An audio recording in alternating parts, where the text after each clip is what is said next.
All right. Welcome, everyone, to Serious Angler Podcast, where, as always, our main course for you will be talking and hopefully teaching you guys some more about bass fishing. And that, of course, does not come without a distraction or 10 here or there.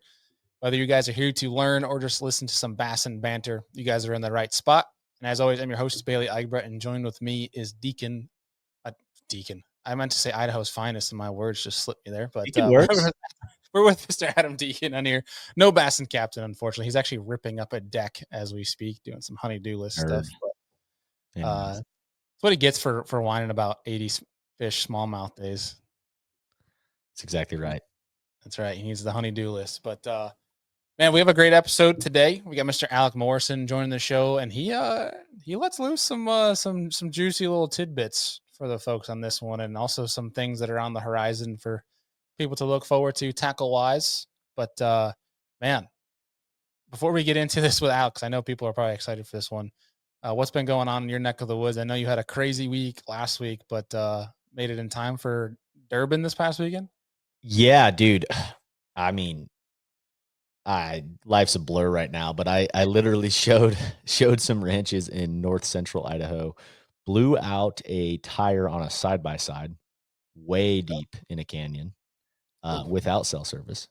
End Oh, up showings prolonged. I was supposed to be home by 5 on Friday afternoon. I left the ranch at 9 on Friday night. Tournament starts Saturday morning.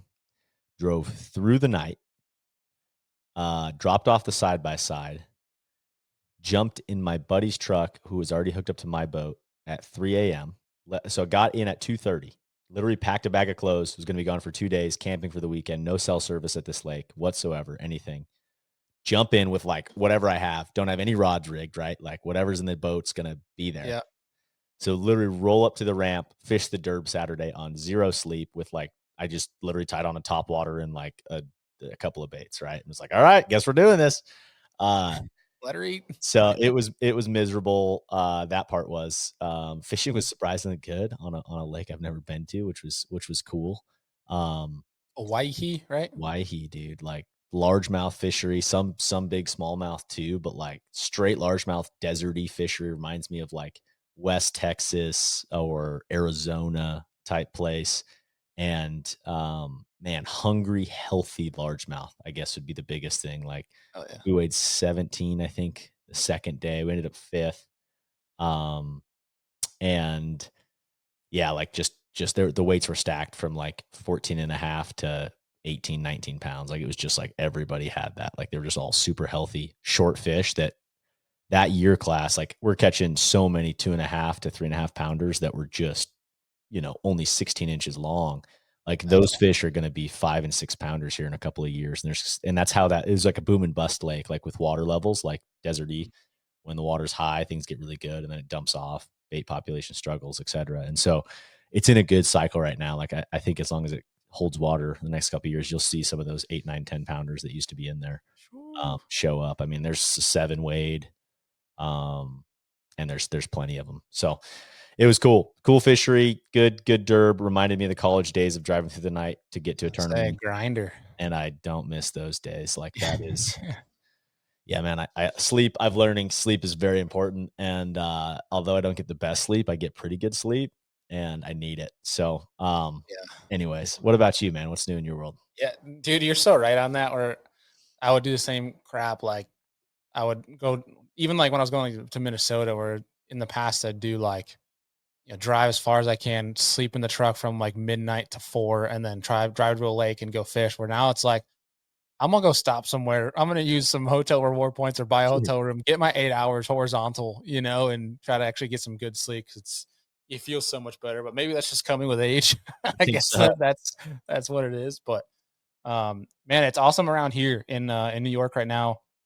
Went out to the Finger Lakes, and full summer bite is starting to pick up. Was catching them on a big worm, deep plug, and this is my favorite time of years to do all that stuff. Where it's the spring hero season's over with, which I enjoy it. Don't get me wrong. There's no knock against it, but I love the summer bite. The summer bite is my absolute favorite, where the big stuff comes out, and go and, put some, like Alec talks about in this show, putting some time. I mean, not for me behind the wheel, but at least behind the graph anyway, still trying to find stuff. But I love it. It's a great time of year. And dude, I'm excited. In a couple weeks, I'll be up in Alex's neck of the woods in Champlain. Got a derb coming up there. But beyond that, man, just enjoying some summer fishing around home and getting a bunch of these freaking videos done and edited out for the tube and some pretty sick pods. We have for the folks, there's a little bit of a sneak peek coming up. We're supposed to have Matthew Streichel on. That show had a whole error and everything, and it's completely on me. So we'll have him coming up soon. But the week after this show, we'll be at ICAST, so we'll have some ICAST coverage for you guys. But we got freaking John B coming on the show. Massive. Really hyped for that one. He is one just next level type of content, absolute fish head. One of the say OGs, but also like if you had like a Mount Rushmore of who started this crazy content YouTube side of the fishing realm, he's one of them. And so really cool. I'm excited to dive in with that. But man, I guess before we get into this show, because I know you and I both have busy days coming up and busy weekends, being that it's July 4th weekend when we're recording this. But what's been a little bit of the buzz around the industry, man? Yeah. So this segment's brought to you by Rec Lending and the business from the bass boat segment. Not a crazy amount of things going on. Pre ICAST, I'm sure we will see obviously a lot go down, but just naturally speaking, it's going to be probably over flooded with The some year of the things. dice is what it looks like right now. Dude, for real, the year of the dice, which is probably right. Like that's just something that's catching fire right now, so it Yeah. makes sense to me on why that's all going to be. But number one, more than anything here, I've seen, I guess, Ott winning on. I'm trying to think of what fishery it is. Potomac. The Potomac, man. Obviously, Northeast fishery. Have you ever fished the Potomac, by the way, Bailey? Dude, so I was supposed to. I think it was Murray last year. I had a derb on Murray, went to Florida from there to visit my parents, and then I was gonna leave from there and book and go fish some random 2-day kayak derb on Potomac just on a whim. And I was having too much fun catching snook and tarpon with my dad, so I said, "Screw that! I'm gonna stay here and fish that." But no, I haven't. I've been really wanting to make it down there because I've heard it can be tricky, but once you figure it out, it's a really fun fishery. And it was cool to watch some of them guys wax on them last week. And I was talking to Bertrand a little bit on his way home from there, and it was everyone. It sounded like everyone caught him. Like it was easy to get bit. So it sounds like the fishery's doing well. But no, I need to get over there, man. It's cool. The whole title thing is super intriguing because I mean we have nothing like it up here. And I guess probably for you, closest thing is the Delta, really, Right. right? Yeah. Mm-hmm. Yeah, but no, it sounds awesome. But one of the things too that I saw and I wanted to call out to, because especially with what we're doing with the real biology segment here at Serious Angler, was Yamaha Right Waters. They sponsored Davidson College, which Steph Curry, people don't know, okay, from Yeah. Davidson College. Um, they sponsored a student led sustainable marine project, and it sounds like what they're doing is obviously Yamaha owns Torpedo now, and it sounds like this college has some of these like little pontoon boats where they go out and do their studies and different experiments, things like that. And so they threw a bunch of these big Torpedo outboard motors at them and put some dollars behind their efforts there. And so there's a lot more to it, and I'll link that down below if anyone's curious to look at it. But cool seeing some of these brands and the efforts, and obviously what Yamaha Right Waters is even in place for. But cool to see some of these projects come to light, and obviously we want to bring some light to them on the show too, to show that fact in a world of crazy technology and stuff. It's cool to see the projects boots in the ground in our fisheries. So shout out to them. But yeah, man, it's going to be for the little amount we've had from the business from the bass boat segment in past weeks, it's all going to be coming. You'll get your business from the bass boat worth after ICAST. I'm sure of that. For sure. Yeah. But man, looking forward to getting this episode. I think without further ado, one last thing for folks is right now you can save some big time dollars over at Omnia Fishing, especially this time of year. They're always running sales in the summertime, as well as make sure you guys are getting in on the $20 off Hobie Eyewear, which are linked down below. And man, that's pretty much it, man. I think we get into today's show. You got anything else for the folks? No, let's rip it. Cool. Well, further ado, Mr. Alec Morrison. All righty, guys. We are here joined with Mr. Alec Morrison, no stranger to the Serious Angler Network. I think you've seen him probably a good 5 times over on the Lure Lab at this point, and for good reason. But Alec, what's going on, homie? Hey man, it's good to be here, talking to you guys. I've been wanting to come back on for a little while, and got a lot going on. I'm in a little bit of a break right now, before some things pick up.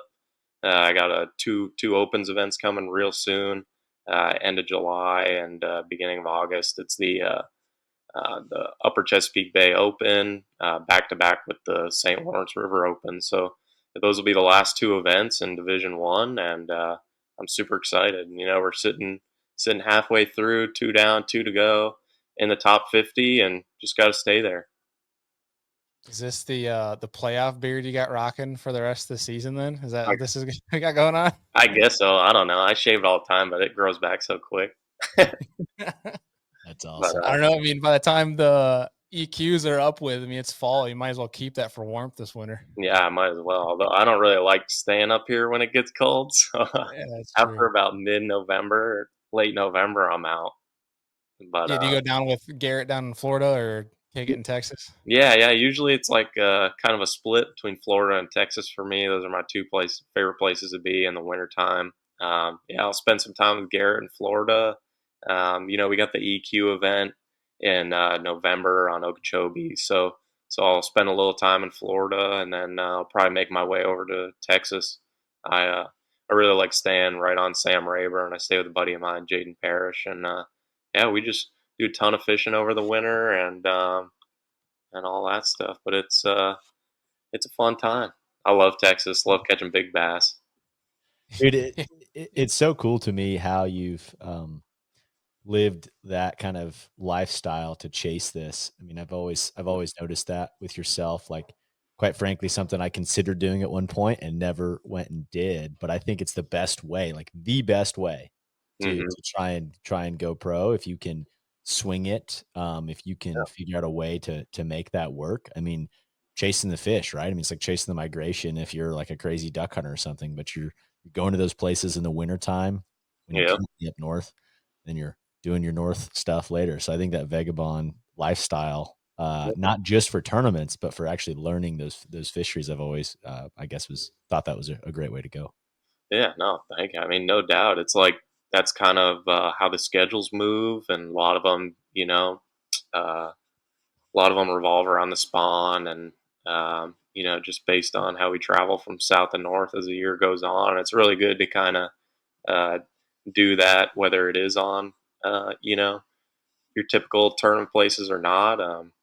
There's just a lot to learn as far as being in different areas at different times, and I really enjoy it. Really enjoy it. It just gets a little too cold up here in New York. I like catching them. I mean, October, November is by far my favorite time to be up north. Like I could skip the Okay. rest of the year on Champlain and just be here in October, November, and maybe beginning of December. December's really good, but yeah, after about that, I wanna get out of there and go south and catch some big largemouths. Yeah, a little bit of a Sure. hybrid nomad life, if you Yeah, will. yeah, no doubt. Hell Yeah. yeah, dude. Yeah, I mean, dude, that time of year too, it's like that late fall. It's just because everyone's in the deer woods for the most part. You got the lake, especially Champlain, to yourself for the most part. All Exactly. the people that travel up here, like, out of state that come and see it, they're not going to come at that time. They're going to come in the summertime when it's warm out. But Yeah. that's the way to do it, man. And so, like you mentioned, a couple more opens Mhm. coming up. But how are you feeling with these next two and potential Champlain qualifier if we can get there? Yeah, that's the goal, right? For me, that's really been the biggest goal of this whole season. Obviously, the main goal is the Elite Series next year, but a big one on that list is really just the Champlain EQ. It's had a really good time. I've won a lot of tournaments that time of year here. Um, they typically start to change what they're doing, and that's really a time when it's transitioned from late summer to fall, and they're moving a lot. But if you can, put yourself in the places that they're going to early, then it really will pay dividends. But yeah, I've got those two opens. I'm feeling really good.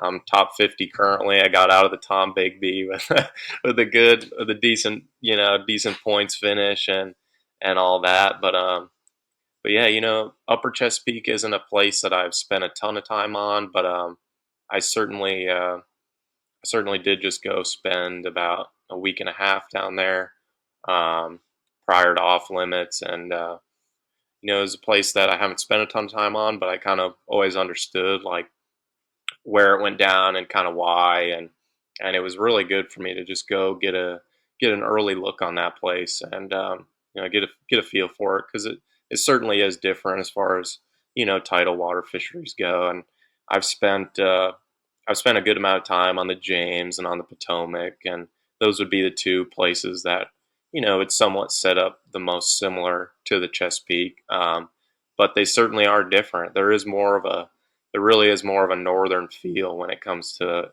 how you fish the Chesapeake and the type of places you're fishing. And the tide um, tends to kind of play a little bit of a different role there than it does on some other places.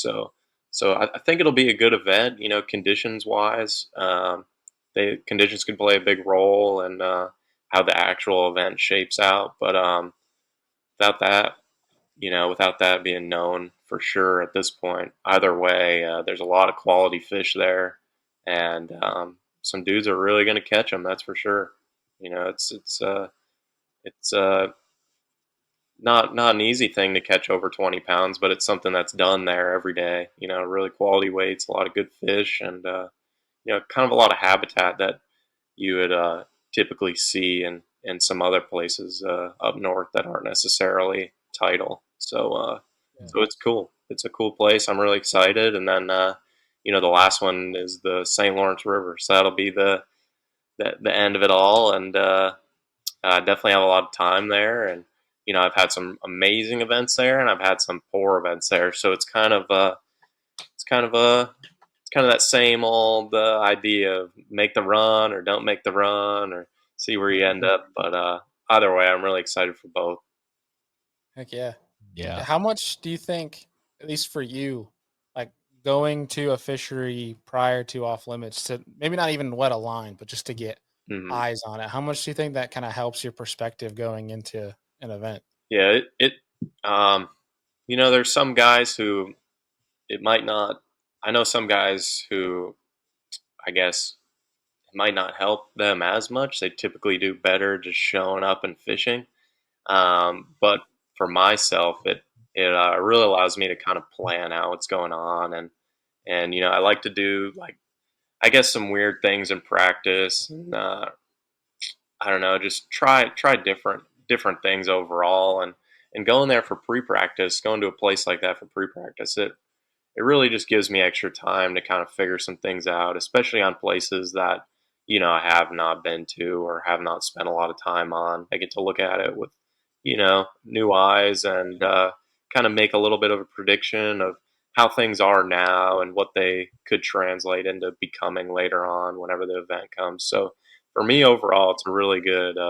It's always been a really good way for me to kind of succeed or put myself in a position to really understand what's going on that body of water then and there, and then it gives me a place to build from later on. Yeah, that makes sense. Yeah. I mean, and obviously here you're talking, you can have those on maybe your known fisheries or stuff you spend a lot of time on, either kind Mhm. of bombs or blow out of the water situations. I guess Mhm. just a follow up question there. I mean, why is that? I mean, do you feel like it's just like you get too locked into something when there is one of those versus Yeah, hitting it out of the park? But it's a struggle we see all the time with guys, right? But what's your take on that? yeah, and uh, Seth really put that kind of together really well in the last podcast with you guys. It's like he was talking about being 75% dialed on going into a tournament, and in Mm, reality, some of these places when you're fishing on a place you're really familiar with, history might just cause you to continue going down one path when in reality you should have just taken the info that it gave you, and if something wasn't right, then to just abandon it.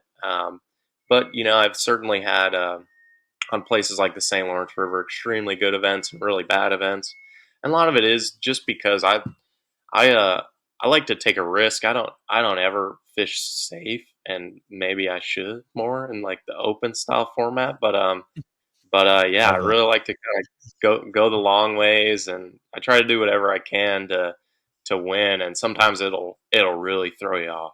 It'll really put you in kind of a bad position. And like Seth said, you'll look down, it's 2 o'clock, and you're like, oh gosh, this is not going good. It all depends. But yeah, overall, I'd say I kind of like to go for it more often than not, and I'm gonna make a longer run, or I'm gonna fish for fish that are harder to catch, and maybe they're ones you should abandon. But if I get them to bite, then I'm the hero. So I just that's kind of more of the way I like to look at things, and hopefully it can come together. Yeah, you're just trying to get yourself to Knoxville. That's what you're trying to do. Yeah, hell yeah, why Yeah. not, right? Yeah. Well, I mean, honestly though, like I think my mind goes strategy wise with just how fishing payouts are structured. Mhm. Like, quite frankly, man, like as much as it's good to be a consistent guy, cashing checks, doing that kind of a thing, like if you can consistently win every once in a while, which you've Mhm. proven to be able to do, like I think net numbers wise, you're way better off. Like Yeah. our numbers are so skewed towards the Mhm. top, right? Especially with a W versus cashing those whatever you want to call them, $5,000, $10,000 checks versus Yeah. cracking at 100 or something like that. Like Yeah. there's a real like actual strategy there of like it's okay to bomb sometimes because you make up for it on those big swings. Yeah, exactly. I mean, on paper, the only way any of this makes sense is if you win one every year. So it's like For real. if you can get around that, then you'll be in it for a long time. And that's what we're all in it for, is to win and to do well and last a while. It's just things are changing, and it can be definitely hard to do that at times. But that's always kind of been the outlook that I have on it. I'm always gonna try to go the extra lengths, and try to swing hard. And sometimes it works out, and sometimes it burns me bad. Yeah. So What was it? It was Polnick, and I can't recite it verbatim, but essentially was saying this a couple of years ago. I remember him saying this was like you could shoot for top five, and if you fall, you fall to 20. But if you shoot for 20 and you fall to 50. So it's Mhm. like you might as well just shoot for the stars there, because if it doesn't work out, you're at least gonna you're likely your chances of there's coming a away with chance. at least Yeah. a nice check are gonna be Yeah, good. Whereas if you shoot for a check and you bomb, then you're not getting paid at all. yeah, exactly. No, Yeah. exactly. Yeah. Yeah. But yeah, Um, I guess speaking of wins, you've won both up north and down south now. You've done some crazy things on Rayburn, setting records and whatnot. But where do you feel more confident? I mean, is it the north or the south, or is it man anywhere? um, Rayburn is a special place, and really, I got on a lot of tactics there early, that stuff I took from up north that people just had no idea about. So at that time, so now it's certainly tougher. It's certainly tougher on Rayburn for me now. I'd probably say I'd have more confidence up north, but I definitely do have a lot of confidence in places that set up like Rayburn, Toledo, a lot of those east or northeast Texas lakes, and um, it's certainly fun. But I would say up north, as far as smallmouth go, those are smallmouth kind of have my heart overall, and I really love just chasing them up here. I'd say a lot of my confidence is stems from northern fishing, and then when you can find places down south that you can kind of take some of those nuances and bring them down there. It really works well.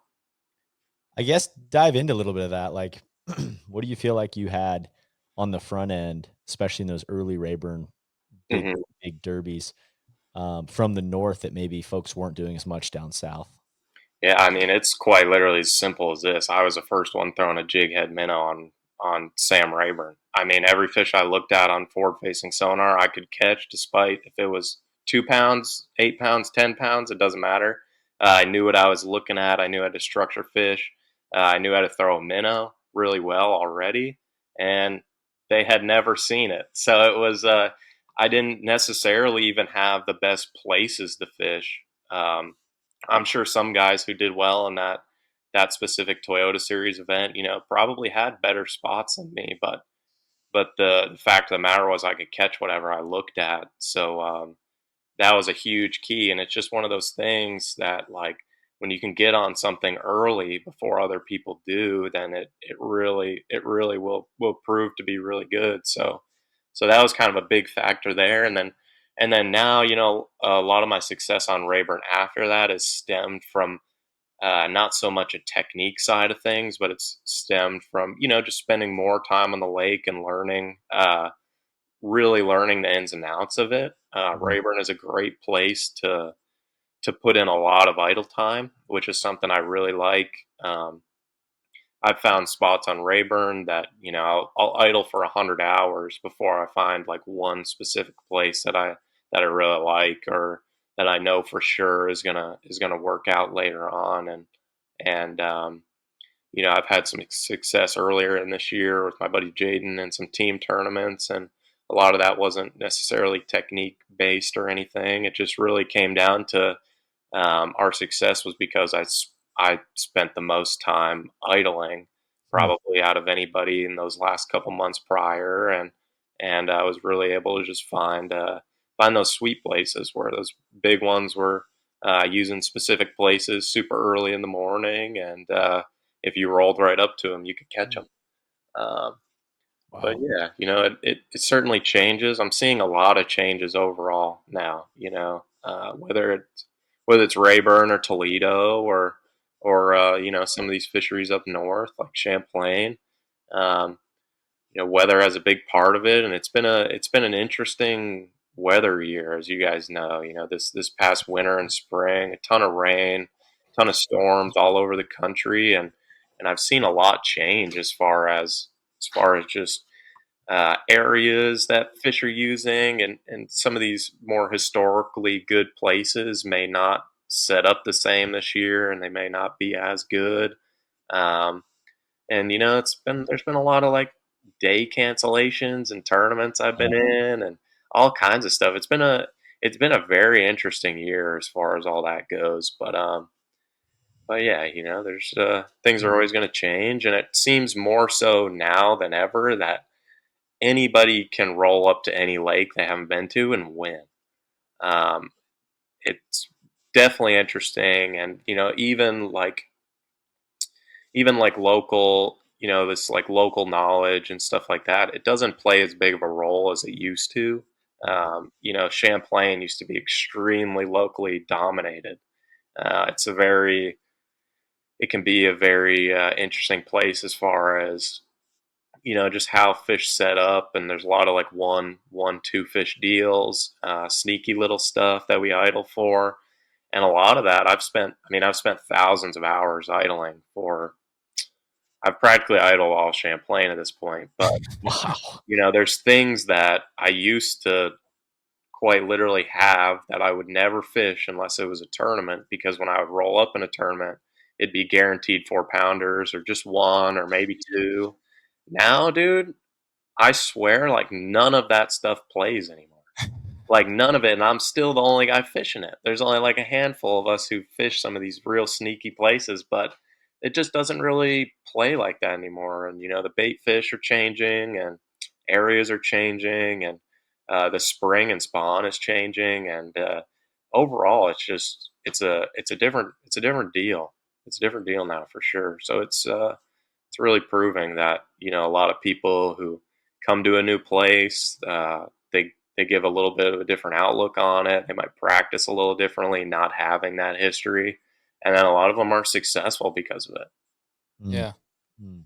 Yeah, Mhm. it's an interesting perspective. I'm curious if you guys agree or disagree with this, but I think that fact of whether or not weather is the driving factor of it, but the fact that, historically good spots that are not becoming good and things are changing like that, I feel like that is good for fishing, Hmm. Hmm. keeping things fresh like that, especially when you have, like, taking a Champlain for an example, where the elites will go every year, every other year, and then they have a map of where all the guys are winning at and showing everyone, hey, the winning fish are here. It's probably nice to have that fishery change a little bit so that it's again, it comes down to who's gonna put in the time, like you're talking about, Yeah. trying to Yeah. find these, putting the details together. I feel like that's a good thing for all of fishing, on the contrary of those fish don't leave those popular areas and are impossible to catch, like you see in some other Yeah. places, like a Chickamauga or something like that.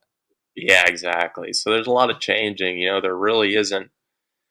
I can never remember like 2 years in a row where on Champlain, where a major event was essentially won in the same place 2 years in a row doing the same thing. Like it really never happens. It might be close, it might be similar patterns, similar area of the lake, but it never exactly lines up to be the same. Um, so it's good in a sense. It's just, I think a lot of that has to do with maybe not so much even just us pressuring them, but the winters are changing a lot. You guys are northern guys, like Mm. winters are changing a lot. Champlain didn't freeze for like 6 years. It completely froze over last year. We've got higher water, cooler water temps later on into the year in certain areas, and then other areas were far ahead. Like the water was on average much warmer than it should have been. So it's been kind of a strange ordeal and a lot of different events taking place, and all of it really adds into why some things are better than others. But yeah, it's definitely good to have the change. Yeah. Real fast too, to backtrack real quick, so it's a perfect little segue. You're talking about being the first one really to throw the minnow and throw the minnow well at Sam Rayburn. Hmm. One of our favorite parts of these podcasts is our little segment called the Amped Outdoors Electric Take, and it's where we ask a bold question, hoping for a bold answer. And with that, I wanted to ask you, what do you think is the most underrated bait with scoping right now? Most underrated bait. If you think you're going to get a square answer right now, Yeah, I would, hey, it's a bold question. Why there's the emphasis on the bold question, hoping for I a was bold hoping, I was answer. hoping for overrated. Like, what are people doing that just is going to get not work? Yeah, Anyways, go on underrated first. man. Like what are people not scoping with now? That's what I want to know. Like people are throwing everything on scope, so it's kind of hard to choose. The most underrated, I would have to say, might just be a jig. It's been catching on more and more, and certain places it's better than others, but it's something that's super versatile, and depending on where you are and what kind of fish you're fishing for, you could do a lot of different things with it.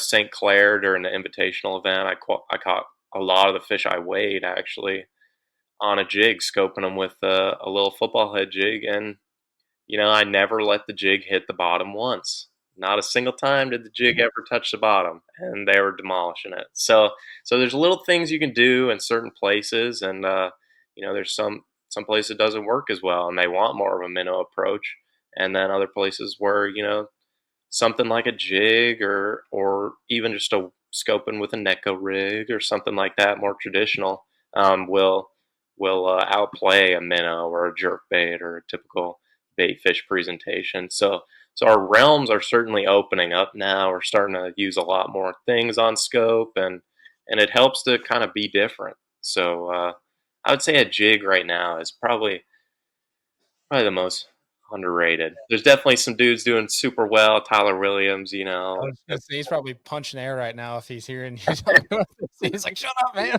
yeah, Yeah, exactly. yeah. That's That's funny. cool. I I like think, it. yeah, I would say all of your time not in tournaments, like kind of switching gears here, Hmm. where do you feel like, other than idling, right? It sounds like you spend a lot of time idling on these Hmm. fisheries to find stuff that maybe other guys are not seeing. or that aren't obvious on the map, etc. But outside of that, like, do you focus on certain techniques and improving on stuff you're not doing and those types of things during all this time where you're just fishing? Yeah, no doubt. Yeah, when I'm just, I guess if you would, there isn't a lot of time that I really spend like fun fishing, I guess, on Champlain. Like if Mm. I'm out there and it's not uh, legitimate tournament practice or something, then I'm typically spending my time like idling little stretches I haven't, or like idling stretches I already have, but I'm looking for, how like potentially if some new grass has grown up in that area and I'm trying to, get a better feel. It's not something I haven't looked at for a few years, but, or it's really spent like fishing in, new places of the lake that I don't go much, or really just working on techniques. I think that's some of the best things you could be doing, and in your off time is really just dialing in what you're doing, try to come up with that new fresh thing that I was talking about earlier, and a lot of that really does just it really does just make a difference when you get on some other places. You kind of have the confidence to go maybe go about things a different way, or throw some things that people aren't necessarily doing all the time, and it really helps to spend that time getting confidence, learning those new things, and really that's all with the goal to learn it and use it elsewhere. So yeah, a lot of my time is definitely spent not so much just fishing for fun on Champlain, but more so like if it is free time, then I'm trying to develop something new, or work on things with megabass or with black sheep, or whatever the case may be. Yeah. No, I love that, man. I feel like Bailey and I have talked about this in the past, but like I don't, and I should do more of it, but I don't fun fish, man. Yeah. Like for me, it's either a derby Mm. or it is practicing or finding something out for a body of water that I'm going to be on. Yep. Yep. Or my version of fun fishing would be like maybe socially. It would be like taking friends out or a Yeah. client out or, some people who don't fish out. Yeah. But as Exactly. far as just going fishing, like I don't do it. Like I like it's one kind of track mind with that kind of stuff. But it's good, It is good. It's good to Yeah. learn new techniques, right? Like I find myself messing around in Yeah. practice and in tournaments with stuff, but like that's where I think, and it's good for you to just go do those things. Oh, no doubt. Yeah, just building that confidence with things that you're not don't have as much time with, and in hopes that later on, you go to a new place, or you revisit a place you haven't been to in a while, and you break out some of those new techniques or new styles or new way to practice, or you got a new way you like to idle things, or idle around in scope, or whatever the case may be. But yeah, in turn, your hopes are, it pays dividends later on. So it's cool. I'm the same way. Yeah. Talking about that idling thing, are you running like a sniper pole or anything out in the console when you're graphing? Uh, I don't have I would like a sniper pole. So Bailey, if you could hook me There up with we go. Hook something. a brother up. yeah, yeah. No, but I've been for years. I've been sticking the trolling motor in the water and just using the remote. Yep, that was something Oh. I've done for a few years. I won the BFL here a couple years ago, and that was all I did in practice for 3 days was just idle with my trolling motor and look around and find them, mark them, come back in the event, catch them. So were you sitting and running in your console basically? Were you sitting in your forward facing was sitting on your, and then you're just using the remote to go where you're going? Yeah, yeah. I You just didn't got plan it. my life jacket on, Oh, engines in gear, and then I'm just idling around using my remote to look left and right, and it's kind of nice because I don't have as much experience with a sniper pole, but like your trolling motor in the water will actually act as kind of like a not a keel, but like kind of like a rudder. A mm, rudder, I guess you could say. So when mm. I point my trolling motor left, if my steering wheel's straight and my engine's on and in gear, and I point left, I'll kind of veer left, and then Mm. I'll point it a certain direction right and veer right, and I'll just be doing this huge scoping maneuver, and Lot it's quicker. good. It's really good. I mean, it works. Yeah, a lot faster than standing up there and looking at it. That's how I do everything. So I Oh, just no doubt. And when ladder up. you know exactly what you're looking for, you don't necessarily need to catch them or throw at them. When you're super confident that this is what I'm looking for, this is what I'm trying to find, I just need to spend the most time trying to find it that I can, or as I can, then it's a really good way to just cover water and learn more for sure. Yeah. I love that. Hell yeah. No. Yeah, that's sneaky. That's a good tip for everybody. And then the better tip is just get the sniper pole, and then you can just sit there Hmm. and Yeah, that's probably the better way to do it. And then you could kind of get up and you could run around spot to spot. I don't have to get up and shut the engine off, pull the troll up, and go. But yeah, right. sniper pole looks nice. Yeah. Those look really good. You are really buttering up those boys right now because I guarantee you they're listening to this. I hope so. So, Send me one. yeah, there you go. I No. love it. Taylor, if you're listening, Yeah. hook a Exactly. brother up. Exactly. It's funny. See, you're talking about the remote thing. Mhm. It reminded me of it, and it'd be a funny story to tell. But I drew the two freaking opens that I ever jumped in as a co-angler. This is actually when Deacon and I both fished as co's. But I drew Chris Johnston Mhm. the first time ever fishing an open on St. Lawrence, and he broke his trolling motor like pedal somehow Mhm. running out to the lake, and it was impressive watching him freaking scope 25 pounds with a freaking remote when he's sitting up there. Because especially after like looking at it now, like Yeah, that ain't easy, especially using the remote, like what's needed to work a bait and keep that fish in view with a freaking remote. yeah. I've actually tried it on a few cases, and it's extremely hard. I cannot do it well at all. Like, maybe if you had, like, thrown, like, a drop shot or something, like, bottom contact, and you're Yeah. throwing at them, and you don't have to keep it on them all the time, but, as far as, like, throwing a minnow or something, that's gotta be really hard to do. Yeah. Yeah. Like, I wonder when if we'll see the day where it's like it's voice activated on these trolling motors where you're like sitting there like left, left, left, left, right, like what I'm saying, instead of using your foot. Yeah. I don't even know if that would even be advantageous now that I think of it. Probably more of a pain in the butt. Who knows? Uh, I'm sure there'll be advancements in just about everything. yeah, I'm sure people will love that. But yeah, sorry, rabbit hole. Carry on. But, yeah, it's cool, dude. I'm feeling good. Looking forward to these next opens coming up. Really, that's where my mind is at right now. Is Chesapeake and St. Lawrence, and just taking it from there. I've got a couple more Toyotas after that, like Toyota on the river, and then I'm probably gonna do the one on Potomac as well, just because haven't I've only been there once, and that was 2023, and September is a tough time there, but it is a lot of fun. I think it's a good place to just. I think it'll be good for me later on to just keep cracking at these title places and spending the most time I can on them, and I feel like it's just at the end of the day, like Potomac and Chesapeake and the James, those are three places that Bassmaster or MLF they use a lot. So it's places they're probably not going to stop coming to, and it's definitely good to just stay sharp on those places for sure. Yeah, and looked Yeah. like a fun event for the MLF boys this past Yeah, week too. they come Shout a out to lot. Scott for another dub. Hmm. That was Mhm. Looked cool. like a fun, yeah.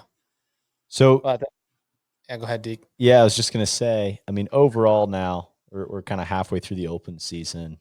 Hmm. Um, but what would be your three, and I know this can kind of change from year to year, but like currently, what are your three like go-to techniques, any derby, you're gonna have three things that you have to have on the deck. Hmm. Yeah, I would say, yeah, regardless of the tournament, um, certainly with the opens, we go to some places that are different for sure. Tidal places or river systems and stuff like that. So it's a little more broad of a range typically, but yeah, man, I would say as far as like fishing in 2025, three techniques. Tournament fishing is like uh, it's a jig head and minnow, a Neko rig, and then Probably, I want to say like a jig or something like that, but then honestly, like a buzz bait or some sort of top water is a real good one. You know, just as Mm. far as like covering water. A lot of events are around the spawn. You know, it's good for largemouth, spotted bass, river system type places. Um, it's just a really good. It's a buzz bait or a swim jig or something of that nature. You see it still play a lot in tournament fishing, and I think that would one of those would definitely have to be in there as well. And then for the scope side of things, definitely just a minnow and a Neko rig of some sort. Neko rig is just absolutely dirty and catches them everywhere, and I've seen a lot of cool things with it. I've seen a lot of cool stuff with it down in Texas where in the wintertime months, it's all about bait fish profile, a minnow or a glide bait or scrounger head, big crank, something like that. It's all about like bait fish profile. But then all of a sudden they make the switch and they're starting to pull up into those spawning areas. And regardless of them, if they're not spawning yet or they are or it's post spawn, they kind of get more so on that worm or on that jig. They get on those other types of presentations. So it's good to be fluent with all. It's good to have all those on deck, but I would say those would probably be the most used by me for sure. I Got dig it. that. Yeah, Hell I think yeah. those are great ones. Yeah. With all this, dude, and obviously you have a great network, and we're gonna dive into your kind of crew. You hinted on Black Sheep Mhm. earlier. We're gonna get to that, but you have a great network of guys that you run with, and obviously can you know run some stuff by. But growing up, was there an angler that somebody that you just kept looking to, or either was inspired by, and just somebody that you maybe like took notes of? Was there somebody that stands out? Yeah, early on it was really Aaron Martin's. A lot of I myself learned a lot of what I know or what I originally learned off finesse fishing was from actually fishing out west, and then in California, places like I have a bunch of family in Southern California, so I grew up fishing. I grew up going out there and fishing places like Diamond Valley, Skinner, Vale, Paris, like those kinds of places, and I Aaron was just kind of the guy to kind of the dude to watch at that time, and it took a lot of insight from things he had to say, and learn those things out west, but then brought them up north to fish for smallmouth, and for a while it was all about the drop shot and stuff up here. It was like basically the only thing he used to need, and so yeah, I would say he probably had a big impact on a lot of the things I was doing early on. Um, and there's been a lot of dudes that have really kind of shed some light on some things for me, and yeah, I would say probably Aaron would be probably be the probably one of the biggest impacts early on in my fishing for sure. Heck yeah, dude, I didn't know you had that West Coast Hmm. upbringing a little bit. That's cool, man. I didn't know that about you. Yeah, yeah, Heck yeah. Yeah. yeah. Well, dude, Different time.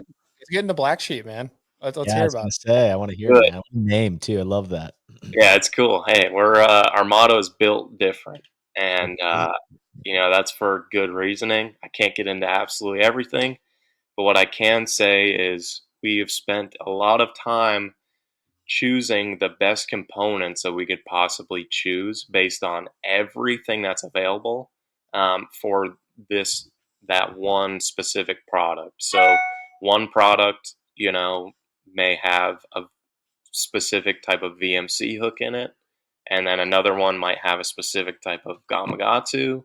One might have a BKK. I'm not going to go into detail, but what I'm saying is each product, absolutely everything has been thought out extremely thoroughly. We've taken a lot of time to really develop exactly what we wanted and exactly what we felt everybody else would want and enjoy. We got a lot of really, really cool products coming. I've been working on a couple of them for almost a year now, and all of us have had say in quite a few products, and we've got a good group of guys. It's myself and Josh Douglas, Seth Fider, Garrett Rockamora, just to name a few.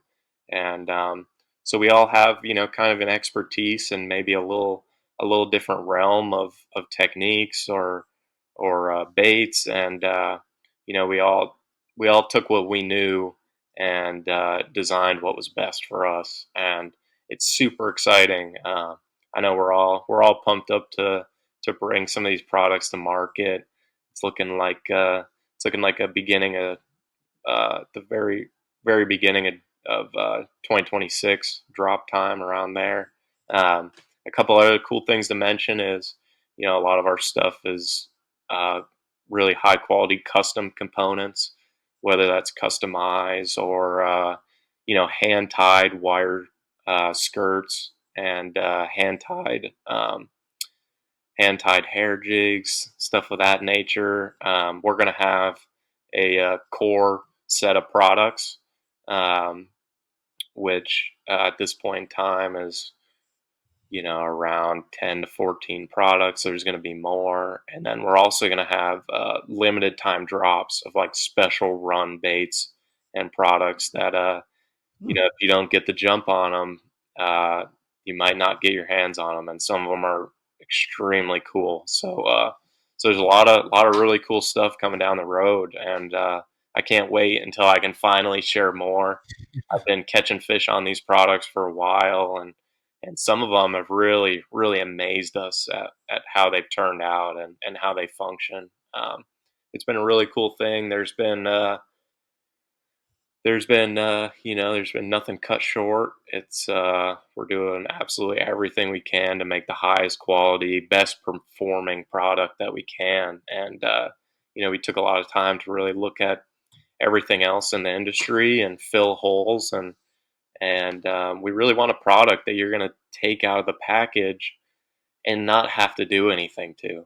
Like, people say that all the time, like, oh, Mhm. you can just take it out and fish it. Not the case. Like, I'll take a jig out of a package, and first thing I do is trim weed guard, fan it, trim the skirt. Take strands out of a skirt because there's too many or too little, whatever the case may be. But yeah, we're definitely got a lot of really cool products, and I'm stoked to be able to show you guys more soon. We Hell currently yeah. have like a landing page and website coming soon, so people will be able to sign up and get notified of our official launch, and then also bait drops as well, for some of the more custom stuff. And we've got a couple. We've got our social medias up now. It's just Black Sheep Custom Tackle.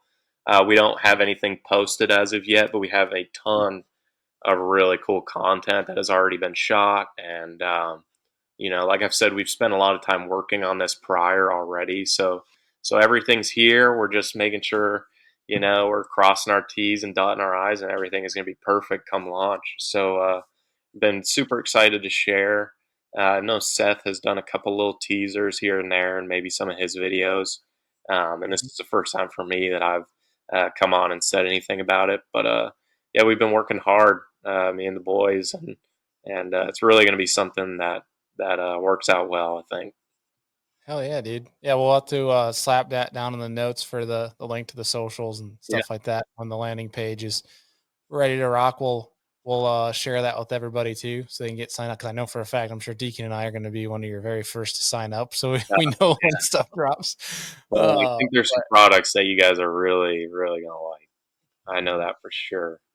So it's Like yeah, that. I think you just enjoy the tease aspect of this part. I mean, you're probably gonna have air tags in your boat now that you say that, and yeah. trying to just get eyes on what's on your boat deck at I've this been point. real weird about it. I've been cutting stuff off, like putting stuff away. Like I've won some tournaments already on down in Texas on some things. Like, That are gonna be part of Black Sheep. yeah, my buddy Jaden and I, we won an event down there with over 38 pounds on one specific jig head that I've been designing for almost a year, and it's incredible. And I'm really really excited to come out with some of these things, and it all works very well. It really does. There's been no cut corners in any of this at all. So it's Love truly exciting. Hell yeah, dude. I'm hyped. I'm hyped to see it, man. Oh, heck It's It's yeah. gonna be cool. Yeah. But man, anything else coming up on the horizon or things you want the folks to know before we wrap this sucker up?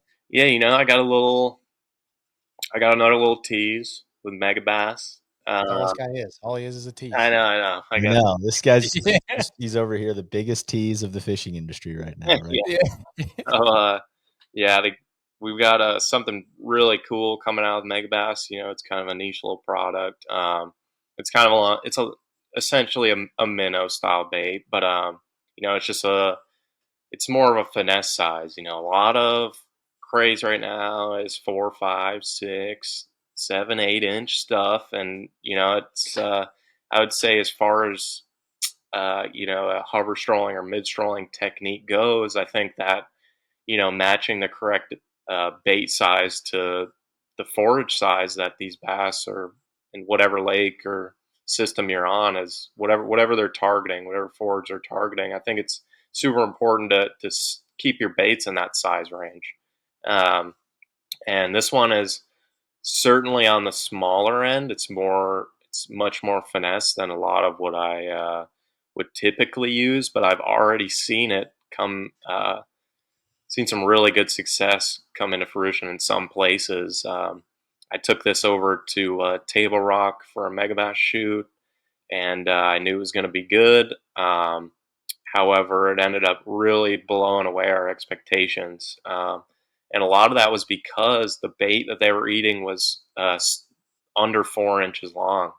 So, baits like a little 4 inch drift fry or 4 inch sakamata, those are like killer baits, really good just about anywhere. But for this time period that I'm referring to, they would not commit to even a 4 inch size bait. And you making the switch to go smaller really paid like huge dividends as far as like the ratio of fish you got to bite um, based on the amount that you threw at.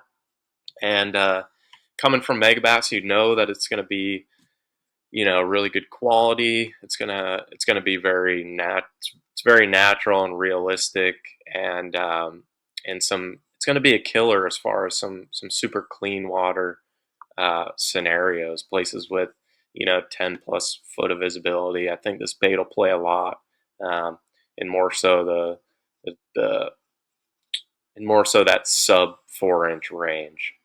So Hmm. we're talking lighter jig heads. Lighter line, lighter baits, and yeah, it's really cool. I'm really pumped to for you guys to see some of that as well. It should be dropping soon. There's going to be a cool article up there on how I fish it and how I've had success doing it, and it's not something that might be the end all be all everywhere. It might not be the absolute best thing in all cases, but in those scenarios that it lines up with, it really really shines. So I'm excited for you guys to see that little deal soon. Hell yeah, dude. Yeah. Awesome. Well, again, let us know so we can. I'm sure because people are while they're watching or listening to this are fiending to get eyes on what this might be. So let us know and we'll share that with the serious dangler folks and Heck yeah, you'll have a pile of people trying to go and get that sucker. Facts. But yeah, that's awesome, man. Hell, I'm happy for you. That's sounds like a lot of that in the works for you, and things are trending in the right direction. yeah, no doubt. Everything's been real good. It's been a cool year, that's for sure. A lot has gone on. Love it. Well, Mm. dude, appreciate you taking time out of your day to jump on here, man, and Thank you guys. hopefully get you back on here real soon. When we start hearing some more black sheep stuff and Yeah, different things we got working on. But I'd love to. Well, thanks a heck bunch, yeah. guys. All right, folks, and that is going to do it for today's episode. If you guys have stuck around to now and you're hearing our turd voices talking, you definitely have gotten your full, I guess, ounce of juice that Alec unleashed on this one. Like talking about hovering a dang jig, I mean, there's probably a couple pros that are DMing Alec or calling him up saying, "Dude, you probably should try to edit that out of that podcast." Like Tyler Williams, like, "Bro, why'd you talk about that?" But I mean, I feel like I've seen Kyle Patrick do that before, but wasn't for sure. Have you heard of anybody hovering a jig? Yeah, I mean, I didn't quite fully get that. So is he hovering a jig, or they're just eating it on the fall? Well, that's what he's saying. So for the smallmouth, he was throwing the jig out, but like working it like a jig head minnow. Yeah, I mean, you see, like that's the Crazy. very like the famous what's his name? Who's the guy that catches all the 10-pounders? Josh Jones. Yeah, right. He Like, did that with a swim jig, I think, without a trailer. But I mean, similar He's not concept, in a football jig. right? But I guess to me, it's a jig coming through the water column in Yeah, the same way that Tyler Williams, we see him do it sometimes too. Like he picks up that. It's interesting. I wouldn't think about it for smallmouth at all, but it's just a bait fish profile, kind of yeah, bigger profile thing with a jig. I mean, forward facing sonar. I mean, it's can do so many things with it now with not specific baits, but it's cool to see that he's doing that with a football jig. You're right, pretty neat. yeah, yeah. He unleashed a little bit of juice. We put A that lot of amped juice. outdoors electric take on him, and he, the bold question, he gave us a bold answer. But and speaking of which, right now I'm long freaking days on the water. If you guys are looking, you're having battery issues. We're working on a little cool content idea for you guys, but um, Amped Outdoors is our preferred lithium choice here at Serious Angler. But there is a reason why some of these lithiums they cost more. But they're literally, we've done the math. We worked with actually with Matt over at Amped, as well as talked with Jones Marine, and basically the money that you spend every year putting in new Walmart lead acids, Mm-hmm. say over a 3 to 5 year period, you're going to spend more putting money into those lead acids than you will just investing in lithium batteries and like a nice AGM. You're going to spend way less money over time and probably have a way better performance and day on the water with those than you would trying to Just less go. headache. Yeah. Right? I mean, every couple of years, like I talked to somebody the other day that went out during a tournament, like by having that just constant thing not to worry about if you're not changing boats every couple of years, sure makes it nice to know that it's going to be reliable and there. And also they're paying the freaking butt to move lead acid batteries out of boat compartments. Not easy. They're 75 pounds. And it's like if you have to keep changing those, it's no fun. Yeah. Yeah. I guess real quick too, what are you running in your Phoenix? Yeah, battery wise. Yeah. So I've got an AGM for my cranking battery, and then I have two 50 amp hour 36 volt trolling motor batteries. Never had issues with that much on the trolling motor, long days, etc. Um, those are amped, and then I have a 100-hour or 130 amp hour 12 volt battery that is just running my electronics. So that is running all of everything from forward facing to console, etc. All of those type things. And yeah, man. I mean, that's the long and the short of it. 4 batteries, Yeah. pretty simple back there, easy to get around, and I really like having that dedicated lithium battery for electronics. That was a big difference in my book, of not having a drawdown effect at all. It's only for electronics, whereas those lead acid and AGM batteries, they're great. But the kicker on an electronics battery, you do see voltage wane, whereas on a lithium battery, it stays high the entire time, even if the battery's at 25% or whatever. It's still kicking out 13 amps. So you have that clarity on your screen with Oh good yeah. wiring. Got to have good wiring. Good thing to Yeah. mention. Yeah, it all comes down to having stuff rigged correctly too, which is a big deal. But yeah, if anybody ever has any questions on that stuff, feel free to shoot Adam a DM, shoot the AMP folks a DM, shoot us a DM or an email, whichever is easy for you guys. Happy to assist in that department. But man, great episode with Alec. We'll include the stuff that you mentioned, like the black sheep, social stuff, things like that. And as they start launching products, we'll make sure we do our part in sharing those with you guys as well, especially when they get over to Omni Efficient, so you guys could get your hands on them, but also save some money on it when you do so. But man, anything else for the folks? That'll do it, man. Have a good All fourth. right. Be safe. Get out, fish early, then get off because lakes get wild. Yeah, yeah, yeah. With that, I'm going to be doing on Saturday. I was like, where could I go that I'm not gonna have to deal with people? And I'm gonna go do a little 9 mile creek float with some smallmouth with a That'll be buddy of mine. fun. So Yeah. yeah, won't have to deal with boats there, thankfully. But nonetheless, appreciate you guys tuning in, especially if you're still listening right now. Appreciate the heck out of you. Thanks for always listening, and we'll see you on next week's episode.